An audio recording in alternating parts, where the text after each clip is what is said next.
నమస్తే, welcome to our channel. మనతో పాటు ప్రస్తుతం బీఆర్ఎస్ లీడర్ మంచిల రాణి గారు ఉన్నారు. మరి అక్కతో అయితే మాట్లాడి తెలుసుకుందాం. అక్క నమస్తే. అక్క నమస్తే నాన్న. అక్క ఈ రోజు గత సంవత్సరం ఇదే టైంకి ఆవిర్భావ దినోత్సవం ఎల్కతుర్తి సభలో ఘనంగా జరుపుకున్నారు. మరి ఈ రోజు కూడా మరి ఎలా జరుపుకోబోతున్నారు బీఆర్ఎస్ వాళ్ళందరూ? తప్పకుండా ఘనంగానే జరుపుకుంటాం. బాపు కేసీఆర్ ఈ రోజు తెలంగాణ ఇది 25 సంవత్సరాలు ఉట్టిగానే రాలే తమ్మి అమ్మా. ఎందుకంటే రేవంత్ రెడ్డి లాగా తొక్కుకుంటా పండుకుంటా పేగులు తీసుకుంటా రాలేదు బాపు కేసీఆర్. కన్నమ్మ కష్టాలు పెట్టిరు బాపు కేసీఆర్. ఆ బక్కపల్సట ఆయన ఏం తీసుకొని వస్తాడు? తెలంగాణ అంటే తెలంగాణ పిచ్చోడు ఎవరంటే బాపు కేసీఆర్ అని అంటుండే. 10 సంవత్సరాలు తెలంగాణ ముఖ్యమంత్రి అయ్యి ఈ రోజు మళ్ళా ఈ మూర్ఖుని చేతిలో పెట్టిరు. కాంగ్రెస్ అంటేనే మోసం, స్కామ్ అనే చేతిలో పెట్టి వాని మాటలు నమ్మి ఈ రోజు తెలంగాణ కన్నమ్మ కష్టాలు మళ్ళా అదే తెలంగాణ అదే గోస. దానికి రెట్టింపు గోస ఈ రోజు రేవంత్ రెడ్డి పొట్టోడిని తీసుకొచ్చుకున్నందుకు ఉన్నది ఇప్పుడు. కాబట్టి ఖచ్చితంగా మళ్ళా బాపు కేసీఆర్ రావాలని, రేవంత్ రెడ్డి పోవాలి, కేసీఆర్ రావాలనే నినాదం 4 కోట్ల ప్రజలు మాట్లాడుతున్నారు తల్లి. కేసీఆర్ 3.0 లోడింగ్ అవుతుంది అంటారా? మళ్ళీ ఖచ్చితంగా అవుతుంది, ఖచ్చితంగా అవుతుంది. ఎలా చెప్తారు? ఎలా చెప్తామంటే ప్రజలు చెప్తున్నారు కదా, ప్రజల నాడి తెలుసుకోండి మీరు. ఈ రోజు కన్నమ్మ అంటే చెప్తున్నా, కింది స్థాయి నుంచి పై స్థాయికి ఎకనామిక్ మొత్తం పడిపోయింది. తెలంగాణ 2014లో ఎట్లా వదిలిపెట్టిండ్రు, ఈ రోజు తెలంగాణ ఎట్లున్నది, పాపు కేసీఆర్ పాలనలో తెలంగాణ ఎట్లా ఉన్నది, ప్రజలు నమ్మి మోసం చేసిండ్రు. బాపు కేసీఆర్ కన్నా నేను బాగా అడ్జస్తారు, కట్టలు కడతాను. మొన్న ఈమె అన్న చూడు, కట్టలు కడతా అని చెప్పేసి రేవంత్ రెడ్డి వచ్చిండు. మళ్ళీ ఏం కట్టలు కడుతున్నాడు? నోట్ల కట్టలు కట్టుకుంటున్నాడు అన్ని. అంటారు కదా, హైడ్రా తీసుకొచ్చి లగచర్య తీసుకొచ్చి సెంటు భూమి లేకుండా తెలంగాణను ఈ రోజు ఇంత మోసం చేస్తుండు. కాబట్టి ఖచ్చితంగా బాపు కేసీఆర్ మళ్ళీ వస్తుంది. ఈ రోజు ఆవిర్భావ దినోత్సవ వేడుకలు జరుపుకుంటున్నప్పటికీ కాంగ్రెస్ వారి కొన్ని అయితే వ్యాఖ్యలు చేస్తున్నారు. మరి ఆ వ్యాఖ్యలను మీరు ఎలా చూస్తున్నారు అక్క? వాళ్ళకి పని లేదు బాట లేదు అంటారు కదమ్మా. పని బాట ఉన్నోడేమన్నా ప్రజలలో పోయి పని చేస్తుండే. బాపు కేసీఆర్ గోక్కునే పని ఇవ్వకపోతుండే. 10 సంవత్సరాలు వీళ్ళ మాటలు మేము కూడా విన్నుంటలే, వీళ్ళందరూ ఇప్పుడు జైళ్ళల్లో ఉంటుండే. ఈ ప్రభుత్వం ఉండకపోతుండే.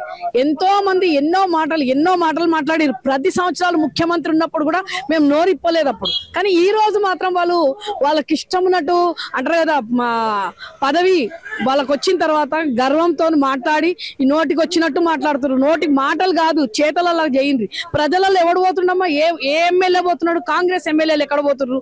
మినిస్టర్స్ ఎక్కడ? కుంభకోణాలలో ఉన్నారు. మొన్న సీతక్కది అయిపోయింది, కొండ సురేఖది అయిపోయింది, పొన్నం ప్రభాకర్ది అయిపోయింది, పొంగులేటిది అయిపోయింది. పొంగులేటి అయితే ఇక వాడు నోట్ల కట్టలనే మునిగిపోయాడు. మొత్తం ఐటీ మినిస్టర్ ఎక్కడున్నాడమ్మా? ఐటీ ఏం చేసిండు? ఏ కంపెనీ తీసుకొని వచ్చిండు ఆయన? పొంగులేటి శ్రీనివాసరావు. సిగ్గు శరం ఉన్నదా ఉంది? ఆయన కంపెనీ ఏదో కంపెనీ వచ్చింది, ఆ కంపెనీ పేరు ఏం పేరు? అందులో స్కామ్ చేసిండు అని కొడుకుది. ఆ క్యామే చెప్తున్నా కదమ్మా, మంత్రులకు టైం లేదు. ఈ పొట్టం చేతి కింద 5-6 మంత్రులు పెట్టుకున్నాడు. హోమ్ మినిస్టర్ ఎక్కడున్నాడు ఇప్పుడు? హోమ్ మినిస్టర్ ముందు ఫ్రెండ్లీ పోలీస్ ఉండే, ఈ రోజు పోలీస్ ఎట్లున్నది? ఆ పొట్టోడు ఎట్లా చెప్తే అట్లా చేస్తున్నారు. లేకుంటే జీతాలు ఇయ్యడు వాళ్ళకు, లేకుంటే సస్పెండ్ చేస్తాడు వాళ్ళను. విద్యాశాఖ మంత్రి ఎక్కడున్నాడు? విద్యాశాఖ మంత్రి ఏమన్నా చదువులు పిల్లలది ఎక్కడున్నారు? గురుకులాలలో ఎంతమంది చనిపోతున్నారు? ఏమి ఇస్తున్నాడు వాళ్ళకి? బెనిఫిట్స్ ఏమి ఇస్తున్నాడు?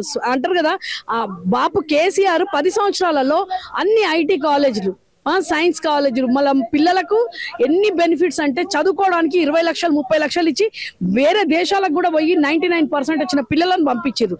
ఈ రోజు ఏం చేస్తున్నారు? అమ్మా? చదువు లేదు, ఐటీ లేదు, అన్ని దోమలు తిరుగుతున్నాయి. ఏమన్నా అడిగితే కూలగొట్టుడు, ధ్వంసం చేసుడు, అరెస్టులు చేసుడు. మొన్న ఆర్టీసీ వాళ్ళకి ఏం చేసిరమ్మా? ఆర్టీసీ వాళ్ళకి ఏం చేస్తున్నారు? మొన్న శంకర్ గౌడ్ అనేట ఆయన బలిదానం చేసుకున్న తర్వాత అప్పుడు అందరు కూర్చొని మాట్లాడి ఏమి ఇచ్చిండ్రో ఏం చేసిరో మళ్ళీ స్టార్ట్ చేసిండ్రు. మళ్ళీ అన్ని కళ్ళబుల్లి మాటలు. మొత్తం గవర్నమెంట్ లో విలీనం చేసుకుంటా అన్నాడు బాపు కేసీఆర్. మొత్తం అన్ని చేసి అంటారు కదా, మ్యానుఫ్యాక్చర్ చేసి పెట్టిండ్రు వాళ్ళు అసెంబ్లీలో.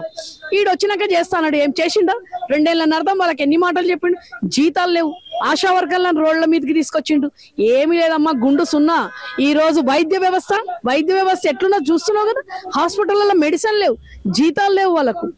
హాస్పిటల్ అంతా గలీజ్ గా ఇంకెక్కడ లేదు. రేవంత్ రెడ్డి అంత వేస్ట్ గాడు ఇంకెక్కడ లేడు. కేసీఆర్ గారు ఫామ్ హౌస్ నుంచి బయటికి రావాల్సి వస్తున్నారు. మరి ఇప్పుడు వస్తున్నప్పుడు కూడా ఇంతవరకేమో కేసీఆర్ గారు రావట్లేదు అని అన్నారు. మళ్ళీ ఇప్పుడు వస్తుంటేనేమో కేసీఆర్ గారు వస్తున్నారు అంటారు. మరి దాన్ని ఎలా చూస్తున్నారు అసలు ఆ వాక్యాలు? మా కేసీఆర్ అంటేనే ఒక చరిత్ర. కేసీఆర్ వస్తుండంటాడు, కేసీఆర్ కూర్చుండంటాడు, కేసీఆర్ వండుకుండంటాడు. కేసీఆర్ నే చూస్తున్నాడు వీడు. పొట్టోని పని ఏం పని లేదు, కేసీఆర్ నే చూస్తాడు. 4 కోట్ల ప్రజలను గాలికి వదిలిపెట్టి కేసీఆర్ లేస్తుండా, కేసీఆర్ పోతుండా, కేసీఆర్ ఏం చేస్తున్నాడు, కేసీఆర్ ఏడికి పోతున్నాడు. 10 సంవత్సరాలేమో కేసీఆర్ కు టైం లేకుండే ఈ పొట్టోని చూసేది. కాంగ్రెస్ అంటేనే మేము వేస్ట్ అనుకుంటుంటాం, కాంగ్రెస్ అంటేనే జూటా అని ప్రజలకు తెలుసు కాబట్టి ఈ బీజేపీ వాళ్ళు ఉండే. ఇప్పుడు బీజేపీ వాళ్ళు ఎందుకు వస్తలేరమ్మా? కేసీఆర్ ఏం చేస్తున్నట్టే వీళ్ళకి ఎందుకమ్మా? 4 కోట్ల ప్రజలు ఏం చేస్తున్నారు? కేసీఆర్ నేను ఇంతకు ముందు కూడా అన్న, కేసీఆర్ తో సంసారం చేస్తున్నవారు నాయన, కేసీఆర్ ఎందుకు నీకు అని. కేసీఆర్ తో సంసారం నీ పెళ్ళం ఎక్కడ పోతుంది, నీ బిడ్డ ఎక్కడ పోతుంది, 4 కోట్ల ప్రజలు ఎక్కడ పోతున్నారు? లగచర్య తీసుకొచ్చినావు, హైడ్రా తీసుకొచ్చినావు, నీ మీద మన్ను దుమ్ము, పొద్దున్న లేస్తే మన్ను వస్తున్నారు. ఎవరికి ఏమి 4 అంటారు కదమ్మా, అందరూ వదిలిపెట్టిండు కాదు. కేసీఆర్, కేటీఆర్, హరీష్ రావు కావాలి. వీని కంపెనీలు ఎక్కడ పోతున్నాయి? వీని అల్లునికి ఇచ్చిర్రు కంపెనీ ఢిల్లీకించి. ఢిల్లీలో పోయి గులాంగిరి చేస్తాడు మోదీ గారి చేతి కింద పోయి. ఆర్ఎస్ఎస్ వాడు వీడు. నీ నోటుకు దొంగ. కాళేశ్వరం గురించి మాట్లాడే అధికారం లేదు, సిగ్గు లేదు. కాళేశ్వరం పేరెత్తినాడు చెప్పుతోని కొడతాం రేవంత్ రెడ్డి. నీకు చెప్పుతోని, నేను కాదు మొత్తం కాంగ్రెస్ వాళ్ళని చెప్పుతోని కొడతాం. క్లీన్ చిట్ ఇచ్చింది హైకోర్టు. 3 లక్షల టన్నులు అంటారు కదా. ఒకప్పుడు 2014లో కరువు కాటకాలు ఉన్న తెలంగాణను 10 సంవత్సరాలు మా బాపు కేసీఆర్ నంబర్ 1 తీసుకొచ్చి 3 లక్షల టన్నులు చెప్పించింది. ఈ రోజు 2 ఏళ్లలో వాటర్ ఎందుకు ఇస్తున్నారు? 2 పిల్లర్లు కుంగిపోతే ఇప్పటి వరకు రిపేర్ చేపియా సిగ్గేమని ఉన్నదా వానికేమన్నా? ఈ రోజు కోర్టు దాన్ని రిపేరింగ్ చేపియాలని చెప్పిండ్రు. అర్థమైందమ్మా? అది కథ. అక్క కేటీఆర్ గారు పాదయాత్ర, కేసీఆర్ గారు బస్సు యాత్ర చేస్తే ఎలా ఉండబోతుంది? ఒకసారి ఎలా ఉండబోతుందంటే ఇక కథం విజృంభం. ప్రజలు మొత్తం ఇల్లు పావాకిలి వదిలిపెట్టి రేవంత్ రెడ్డిని బొంద పెడదామని చెప్పేసి వీళ్ళు ఎంబడే ఉంటారు. ఈ రోజు అధికారంలో వాళ్ళు ఉన్నారు, ప్రజలు మాయంబడి ఉన్నారు. అధికారంలో కాంగ్రెస్ దొంగలు ఉన్నారు, ప్రజలు మాత్రం మాయంబడి ఉన్నారు. మన జగిత్యాల సభలో రోజు కేసీఆర్ గారు బయటికి రానున్నారు. అదే రోజు రేవంత్ రెడ్డి గారు కూడా మళ్ళీ అక్కడ కాళేశ్వరం దగ్గర సభ పెట్టారు. అసలు దాన్ని ఎలా చూడొచ్చు సార్? ఎలా చూస్తామంటే ఆ పొట్టోడు నేను ఏదో పెద్ద కట్టలు కట్టినా ఆయన పెట్టుకున్న దాంట్లోనే మా బాపు కేసీఆర్ దీటుకు వాడు మీటింగ్ పెట్టుకుంటు అయిపోతుందా? బాపు కేసీఆర్ ని 34 లక్షల మంది చూస్తే వీని పొట్టోని లైవ్ లో 4 లక్షల మంది చూసారు. వచ్చిన సభకు వచ్చిన వాళ్ళ చోళకి రక్తం వచ్చి పబ్లిక్ వెళ్ళిపోయింది. పబ్లిక్ ఇస్తాన్న పైసలు కూడా ఇవ్వలేదు. మీటింగ్ వస్తే పైసలు ఇస్తామని అన్నారట. వాళ్ళకి నీళ్లు లేవు, నీళ్ళు అంటారు కదా, దిక్కు లేకుండా ప్రజలందరూ వెళ్ళిపోయినారు. ఆడవాళ్ళు వాళ్ళు కూడా దుమ్ము పోసుకుంటా మన్ను పోసుకుంటా పోయింది. అయితే ఇటీవల అయితే మనకు తెలిసిన విషయమే, కవితక్క గారు అయితే కొత్త పార్టీ పెట్టినారు. అది కూడా టీఆర్ఎస్. మరి ఆ టీఆర్ఎస్ పేరు నుంచి మరి బీఆర్ఎస్ కి ఏమైనా ఎఫెక్ట్ ఉండబోతుంది? అసలు ఏం ఎఫెక్ట్ ఉండదు, మాకే ప్లస్ పాయింట్. ఎందుకంటే ఆమె మన పార్టీ చేంజ్ కాలేదు కదా. చేంజ్ కాకుండానే టీఆర్ఎస్ అనే పేరు పెట్టింది. ప్రజలకు అది 25 సంవత్సరాల నుంచి ఆమెకు తెలుసు టీఆర్ఎస్. ఈ రోజు కూడా 25 సంవత్సరాల సెలబ్రేషన్ చేసుకుంటున్నాం.